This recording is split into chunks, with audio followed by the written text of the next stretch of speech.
बोलते from Anand Vidyaniketan high school Viman Nagar Pune 14. आज आपण इयत्ता 10वीतील ऍसिटिक ऍसिडचे गुणधर्म अभ्यासणे हा प्रयोग करणार आहोत. या प्रयोगासाठी लागणारे साहित्य आहे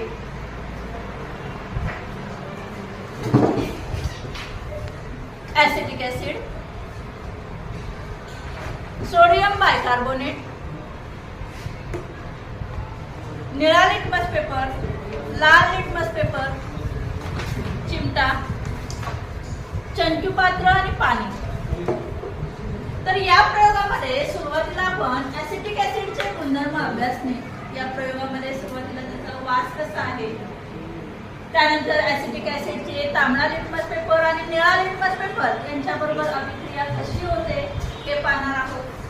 त्याचबरोबर पाण्यामध्ये विद्राव्य आहे किंवा नाही, तसेच सोडियम बायकार्बोनेट सोबत अभिक्रिया कशा प्रकारे होते, त्यातून कोणता वायू बाहेर पडतो हे तपासणार आहोत.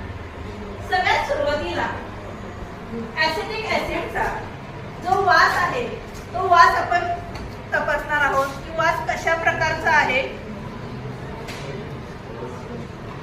एक विद्यार्थी पुढे या. हा जो वास आहे तो वास बघूयात आपण कसा आहे. उग्र आहे. व्हिनेगरचा आपण वापरतो तो व्हिनेगरचा वास जो आहे तो हा व्हिनेगरचा वास असा उग्र स्वरूपाचा आहे. नाकाला थोडासा झिंझिण्या आणण्यासारखा येतो. प्रत्येकाला हा वास माहिती असणं गरजेचं आहे की ज्यावेळेस परीक्षेला तुम्हाला दिला जाईल त्यावेळेस तुम्हाला ओळखता आला पाहिजे की हा वास कशाचा आहे, ऍसिटिक ऍसिडचा आहे.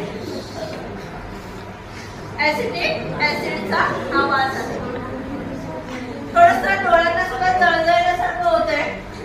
तर हा वास जो आहे तो नाकाला झिंझिण्या आणणारा आणि उग्र असा व्हिनेगर सारखा हा वास भासतो. त्यानंतर आपण पाहणार आहोत पाण्यातील विद्राव्यता. पाण्यामध्ये विरघळणारा आहे की नाही, तर पाण्यामध्ये विरघळणारा आहे.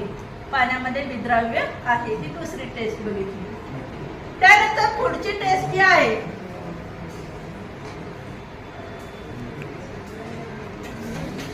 मध्ये थोडासा बंद करत त्रिकोण आहे. ती ऍसिटिक ऍसिड मध्ये आम्ल, ऍसिटिक ऍसिड हे आम्ल आहे का आम्लारी आहे. तर तांबडा लिटमस जो आहे तो तांबडा लिटमस तांबडाच राहतो. बघा तांबडा लिटमस वरती काहीही परिणाम होत